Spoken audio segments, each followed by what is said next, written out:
If I were to ask how many of you have heard of the Kentucky Derby, I'm sure that all of you would raise your hands. But if I were to ask how many of you have heard of all the events that lead up to the Derby, I found that only a few of you would be able to raise your hand. After moving into the dorms, I realized that many people that go to school here are from out of state and haven't heard of Thunder or the Great Balloon Glow or any of the other events that go on during the month of April. On the first Saturday of May every year, people fly in from many different states, countries, superstars, and even once the Queen of England fly into Louisville for what is known as the greatest 2.5 minutes of sports.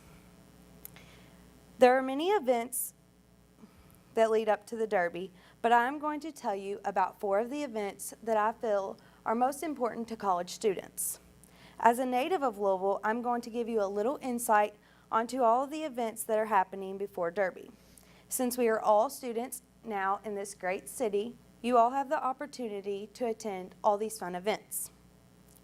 The 4 events I'm going to talk about include Thunder over Louisville, Festivale on the Waterfront, the Great Balloon Glow, and the Great Bed Races.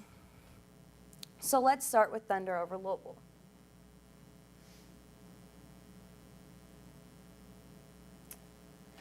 Thunder over Louisville, usually shortened to Thunder, is the kickoff for the Derby festivities. Every year, people wake up before dawn, drive to the waterfront, set up their tents to stake out the so-called perfect spot, even though you can see the fireworks from miles away. According to the Examiner, Thunder is the largest fireworks show in the United States. Thunder over Louisville's official website states that all day there are fun activities on both sides of the river. There is a carnival including games, food, and fun. In the afternoon, there is an air show where military planes fly overhead and perform different tricks. And finally, at around 9 o'clock, the national anthem is played and the fireworks begin. According to the KDF website, this year, Thunder is April 12th. This is a fun event that many tend to attend. It's tons of fun for everyone and is sure to entertain. Just a few weeks later is Festivale on the Waterfront. Festivale is a cluster of many events on the river that goes on for the weeks of April 25th through May 2nd this year, according to the KDF. Now, how many of you get sick of eating at the UDH? I know I sure do. So whenever there's a chance to eat something different, we all jump on it. This is where the chow wagon comes in. This year, the KDF says that the chow wagon is Sunday, April 28th from 2 to 10 p.m. There are tons of different food choices and there will be musical performances. Also, Festivale at the Waterfront has many other fun activities, including Zumba fitness parties and much more. This year, the KDF has planned performances that will include Kix Brooks, formerly of Brooks and Dunn, the Rhett Walker Band, Uncle Cracker, a gospel showcase, and the Wallflowers. This is a great carefree event for all ages. So if you're looking for something great to eat off campus, Festivale is the place to go. While Festivale is going on the waterfront, many other events are happening around town. Each year, on a Friday night in April, the Kentucky Expo Center draws in over 50,000 people annually, according from Louisville and surrounding cities for the Great Balloon Glow, says the Courier-Journal. This year, visitors on April 25th will get the chance to walk around and see all the hot air balloons and talk to their owners. But the highlight of the night, according to the Courier-Journal, is when the balloons light up and rise off the ground to music, creating a beautiful landscape, as in the picture to my left. The next morning, if you look up into the sky, you may see hot air balloons racing to drop their sack of flour on the X to win the race. Now last, I've saved the most obscure event, the Great Bed Races. On Monday, April 25th this year, different organizations and workplaces will decorate beds on wheels, dress in outrageous costumes, and race down a track to see who will be named the champion. According to an interview done by WHAS 11's Michelle Arnold at the 2013 bed races, there are two divisions that will race, the champions race and the fun race. She later said in that same interview that this is a great event to go watch. They have food, a parade of beds, and then the races. So if you have time on a Monday night, take some friends to Broadbent Arena and watch some great entertainment. So in conclusion, as a native of Louisville, I hope that you have learned of a few new events that kick off the biggest event in Louisville all year. Thunder Over Louisville, Festival on the Waterfront, and the Balloon Glow and the Great Bed Races are just 4 events that kick off the Kentucky Derby. I hope you all take time out this spring from studying for final exams to attend some of these wonderful events. Thank you. Picture this: white sand beaches with beautiful blue waters, palm trees, big cities, and even deserts. These are some of the words used to describe the beautiful country of Australia. According to the personal inventories that we took in class, I see that a lot of you are interested in Australia in one way or another. According to U.S. News Travel, one of Australia's major cities, Sydney, is the number 8 place to vacation. But while it is beautiful, they have a bunch of different deadly animals in their country. In fact, they have so many deadly animals that National Geographic Channel made a show about it called Australia's Deadliest. So the 3 deadliest animals I'm going to tell you about today are the box jellyfish, the honeybee, and the irukandji. So before you plan your trip to Australia, I want to warn you of the dangers down under. The number 1 deadliest animal that's found in Australia is the box jellyfish.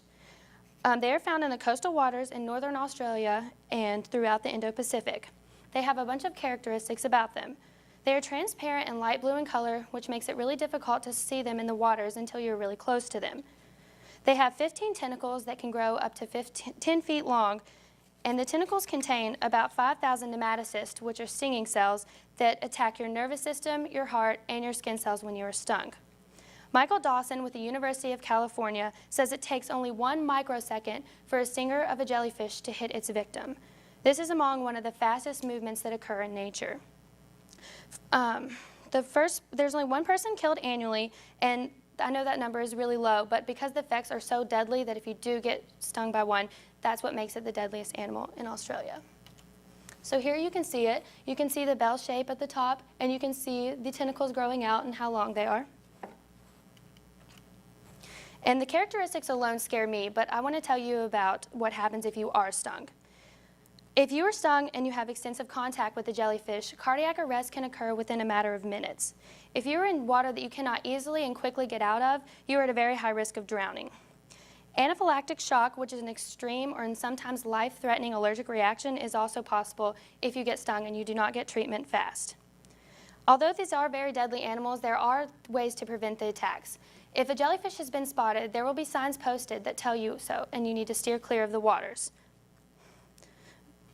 And here you can see some of the people who have got stung by them, and it doesn't look very fun. But if you think staying out of the water is going to keep you safe, you are wrong. The second most dangerous animal is found on land.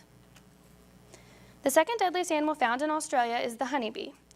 The honeybee is not native to Australia. It was brought over from Europe in 1822. The honeybee is most commonly found in urban areas, forests, and woodlands throughout Australia. The United States Department of Agriculture says there are 2 kinds of reaction to honeybee stings. Local, which would be something such as severe swelling, itching, and redness, and then systematic, which is life-threatening and an allergic reaction. If you are severely allergic and you get stung, anaphylaxis, which is the inability to breathe, can occur within minutes and maybe even seconds. When you are stung, the barb stinger of the bee will stay inside of you until you remove it, and it will continue to pump the venom in you. According to the United States Department of Agriculture, the best way to remove it is not by pulling it directly out. You need to scrape it sideways like this with a flattened surface such as your nail or maybe like a knife or something. So here you can see the honeybee. He looks very cute and friendly, but he's not. You don't want to come into contact with one of these. So for the third most deadly animal, we're going to move back into the waters. So I want you all to take a look at your fingernail for just a second. That's about how small an irukandji is, which is the third deadliest animal. Have you ever heard someone say that you can pick up a jellyfish by the top of it, which is also called the bell, and it won't sting you? Well, this is true for most jellyfish, but not for irukandji. Irukandji have stingers on their tentacles as well as their bell. So like Dory from Finding Nemo learns, you might want to call it your squishy and touch it, but you can't because it can still sting you. Louise Gogan of Cooperative Research Center in Australia says that people were getting hospitalized with irukandji syndrome, which has symptoms such as vomiting, lower back pain, sweating, restlessness, anxiety, muscle cramps, and vomiting. These symptoms can last from hours to days depending on how severe your sting is. The irukandji is most likely found in the Tropic of Capricorn and the northern tip of Torres Strait and also near Queensland. The number of victims vary per year from a few to 200. So here you can see a picture of just how small the irukandji is compared to that man's face. So these are really hard to spot in the water. Okay. So in conclusion, Australia has very many different deadly animals. They are deadly, like I said, but they can be prevented. If you look for the signs and check your surroundings, you should be fine. Just always make sure that you are on alert. Australia is not just completely full of deadly animals. They also have the white sand beaches with the palm trees and the warm weathers, like I said earlier. So, like I said earlier, I noticed that a lot of you were interested in Australia, so if you have the opportunity to go, you definitely should take it. But I hope that you will remember what I told you about the dangers down under. Thank you. If I asked you if you have ever celebrated Halloween, chances are your answer would be yes. However, if I asked you if you knew why we celebrated Halloween, you might not be so quick to answer. Through research, I have found the true history of Halloween. Today I'll explain to you where Halloween came from and why, and some of its most popular traditions. So let's start from its origin. According to an article provided by the History Channel, the history of Halloween can be traced back 2,000 years ago to the Celtics in Europe. Their calendar year was broken up by 4 major holidays and began on what we consider November 1st. On the night before, they celebrated a festival called Samhain. It marked the end of the summer and the beginning of the winter, which was commonly associated with death. It was a time when the world of the living and the world of the dead would come together and cause havoc on the earth. Druids, who were Celtic priests, built large bonfires as a celebration. The Celtics came together to burn crops and animals as sacrifices to the gods. They also wore costumes and told fortunes. The Romans took over this tradition when they conquered Celtic territory in 43 AD. They combined the Festival of Samhain along with 2 other Roman festivals. The Festival Feralia honored the passing of the dead. The other honored Pomona, the goddess of fruit and trees. On May 13, 609 AD, Pope Boniface IV created a day to honor all Christian martyrs. Years later, Pope Gregory III created another day in combination with this to include saints to the celebration. This day was moved from May 13th to November 1st and is recognized as All Saints' Day.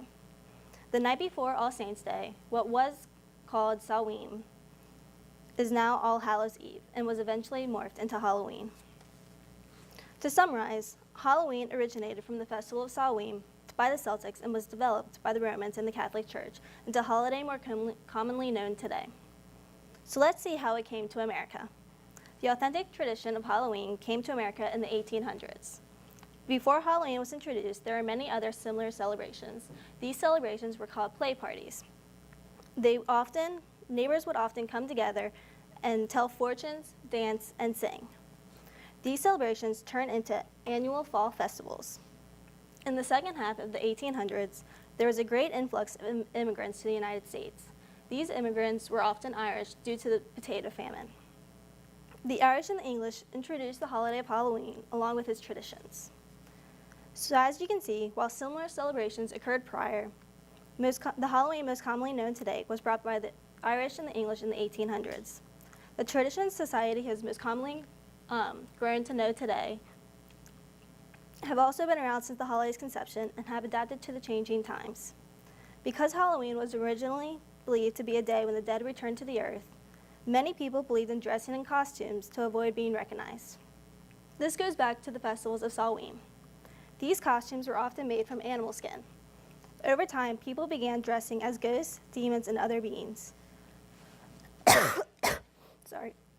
People would then perform tricks for food and drink, which gave the foundation for trick-or-treating.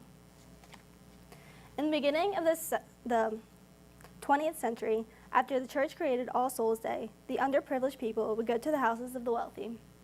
They would promise to pray for the souls of their dead relatives in exchange for pastries called soul cakes.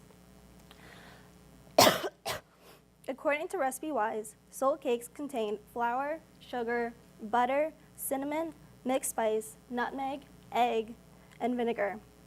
On top was often placed a dried currant. Children eventually began doing this more frequently on this holiday. They began asking for food, money, and ale instead of pastries. According to an article by reporter Billy Wagness of the Northlands News Center, it was during this time that mischief began to be associated with Halloween. Crimes such as arson and violence on others were very common. It was in the 60s that people began giving children candy in order to convince them not to cause any trouble. According to Russell W. Belk and the Advances of Consumer Research, the tradition of jack-o'-lanterns originated from a Celtic folk tale. An Irish man named Jack tricked the devil into promising not to take his soul twice. Because of this trickery, after he died, he was forbidden from entering heaven and hell. So he was given a piece of coal, which he placed inside a hollowed out turnip to guide him on his journey. People then began making their own jack-o'-lanterns from turnips, potatoes, and beets. Over time, people in Ireland and Scotland began carving scary faces and placing them outside their homes. Americans were the ones who started making them out of pumpkins because they were native to the land and were also easier to make. In conclusion, Kathy Granis, a spokesperson for the National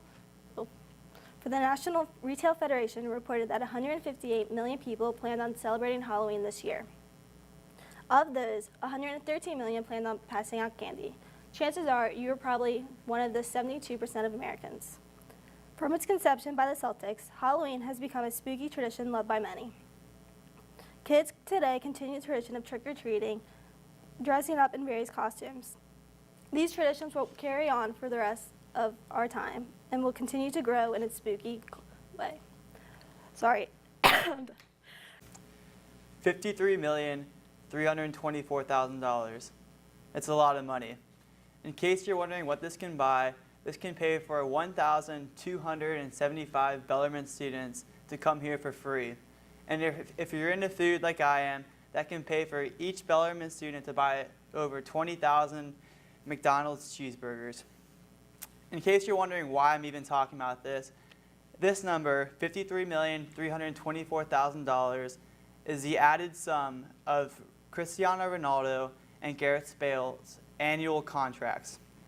In case you don't know who they are the star players of Real Madrid, Europe's most successful soccer club. Today, I will introduce you to Real Madrid, and I'll explain to you and inform you on how their past, their present, and their future make them the most idolized and successful soccer club in the world. Right here is Cristiano Ronaldo. He was signed in 2009, and just to understand and to relate to you guys how big Real Madrid is, here are 80,000 people who came to the Santiago Bernabeu Stadium in Madrid, Spain, just to welcome Cristiano Ronaldo. Real Madrid has been linked as the New York Yankees of European soccer. And according to the official Real Madrid website, Real Madrid was founded in Madrid on March 6, 1902. Excuse me. In 1945, President Santiago Bernabeu was introduced. He was a former player of Real Madrid. Therefore, he has had links with the club before he took over as president. He was president from 1945 to 1978, capping one of the most successful runs in Real Madrid history. During his run, he won 1 International Cup, 6 European Cups, 16 Spanish championships, and 6 Spanish Cups. In 1953, he revolutionized the European soccer game by importing players in from throughout the world. Back during this time, players from all over the world played domestically because they didn't find the necessity to leave their country and play until Real Madrid came. Real Madrid also is known for 2002, when they did the same exact thing by bringing in star players such as Portuguese Luis Figo, Brazilian stars Ronaldo, who's the tubby guy in the center, and French star Zinedine Zidane, and of course the ladies' favorite, David Beckham. In 2013, today, Real Madrid still has a stacked roster. They don't like to talk about their past very often, even though they have a very impressive one. They are led by Carlo Ancelotti, who is the big, stern guy right here. He has had successful stints with Italian giants AC Milan and French giants Paris Saint-Germain. Not only does Real Madrid today have Spanish superstars such as Iker Casillas, Xabi Alonso, and Sergio Ramos, but they also have international superstars as they did in the past, such as Portuguese Cristiano Ronaldo and Karim Benzema, who is from France.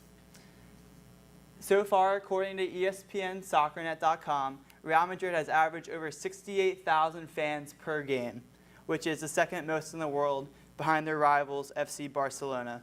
Expectations are always high for Real Madrid as they try to win as many trophies as they possibly can. Not only are they looking good for now, but Real Madrid also has a promising future ahead of them. Their ticket sales have always been historically high, therefore bringing revenue to the club. They also have lucrative contracts with Adidas and Fly Emirates. In an article written in September 26, 2012, SportsPro.com reported that Adidas and Real Madrid reached a contract through 2020 that guarantees Real Madrid $41.4 million a year from Adidas just to wear their jersey. Also, Fly Emirates has agreed to pay Real Madrid $40.1 million a year just to have the Fly Emirates crest across their chest, as seen by Gareth Bale right here. Real Madrid also has their own television network in which corporate sponsors love to advertise their products on, therefore bringing more revenue to the club. In conclusion, we have seen that Real Madrid really knows their stuff. They really know how to create a super club. They are a true model of how to run a professional business. They have the past to back it up with 72 trophies, which according to the Bleacher Report is the most in European soccer history. Today, they are set on winning championships, and in the future, they are set as well with having the lucrative contracts with Adidas and Fly Emirates.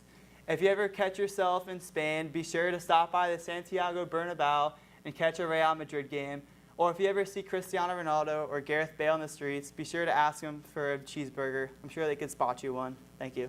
It's past Halloween. Getting a good scare is something that I've always admired and loved. The adrenaline rush of watching a scary movie or even just watching a cheesy paranormal show on television. Waverly Hills is one of these places, and if you're anything like me, then you have the urge to know the whole story behind what this place is. It's a very unique place with many stories of history behind its walls that leave people more in shock than anything and more curious to find out what the whole thing is. Waverly Hills used to be widely known as the world's greatest and most prestigious tuberculosis hospitals, TB for short.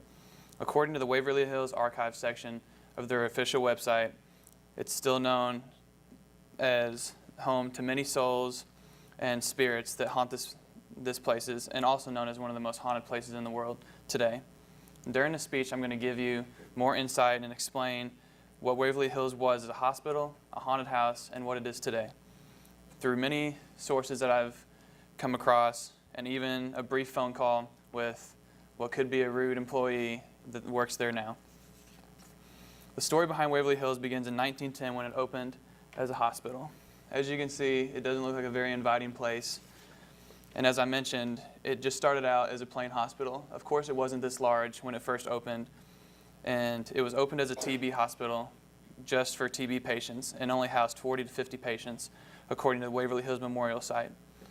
The TB outbreak occurred in 1910 in the Louisville metro area and affected this area the worst, and it spread throughout the Midwest. And Waverly Hills is located in southwestern Louisville in the Jefferson County area, which is only 20 minutes away from the Bellarmine campus. The capacity later grew to 480 patients in 1932 when it underwent construction for more patient care. As you can see, the patients here are underneath the sunrooms where they waited to die. This is where they put patients that they knew couldn't be treated any longer. Employee wages here range from $71 to $85 a month, which is pretty good money back then because nobody really wanted to work in a place like this. It later closed as a TB hospital in 1961 and reopened a year later as the Woodhaven Geriatric Center, according to Woodhaven Archive Center of their website. The facility remained open until 1980 when it was closed by court order for improper patient care that is still unknown today. In 1999, it was reopened. The first floor and the east wing were opened for tours, concerts, parties, which beats me why you would want to go there for any of those things besides a tour. In 2001, the full hospital was open for a full tour, and the first floor was dedicated to be just a haunted hospital. All the proceeds went towards renovations to the hospital to make it more appealing for visitors. Many patients died during this time, and the number is still unknown. And the time that this brings me to talk about the paranormal aspects of Waverly Hills. As I mentioned, in 2001, it was open to the public, and the first floor was dedicated to be just a haunted house. The other one you would go so far just to get a good scare. This is a place that I would like to go to. The rest was open for tours, which daring people still today pay good money to go see. Many shows such as Ghost Adventures and Ghost Hunters go here and do investigations. Ghost Adventures does a yearly investigation of Waverly Hills and particularly focuses on room 502. According to the Alexandria Paranormal Investigations, API for short, the body chute, which in Waverly Hills lives up to its reputation as one of the most frightening portions of the hospital. The API reported hearing noises such as scratching, screaming, and slamming of the main door when there was nobody else in the hospital and the absence of light at both the end and the start of the tunnel. The most famous room is here, 502, as you see, and this is the outside of the room and then the inside of what it is today. They don't plan on renovating this room just because of its great history and the curiosity that it brings for investigators. Room 502 was said to be home to a nurse where she took care of about 12 or so patients in one room, and she was pregnant at the time and contracted tuberculosis. And to save her baby from the pain and agony of the disease, she hung herself in the middle of the room with an electric wire, and her spirit is still said to be haunted this room today. It's been over 100 years since Waverly Hills has opened, and still standing today the way, just in a different aspect. Hotel Chatter listed Waverly Hills owners Charles and Tina Mattingly to make it into a luxury hotel. An anonymous employee that I got the privilege of having a conversation with says that Waverly Hills is still several years down the road from this, and it's scheduled to be finished by the fall of 2010, which is not the case, apparently. Renovations are set at $18 million, and since all the proceeds for the hospital that it raises goes towards this, there was a delay in funding somehow because I'm assuming that people just stopped coming to the haunted house after they figured it was going to be a hotel. The body chute, the morgue, and the sun porches, as you saw earlier, are still waiting to be renovated. The rooms per night are set at $399. Private investigations can be taken for $100, and full night investigations can be also $100. This is such an interesting topic to me because I love getting a good scare, and if you're a thrill chaser like me, then after this kind of speech, you want to go unravel the mystery. I've informed you about Waverly Hills as a hospital, a haunted house, and what it is today. Waverly Hills will be open through November 11th, that's this weekend, for tours, and it's only 25 minutes away. So what are you waiting for? Experience the real paranormal. Thank you.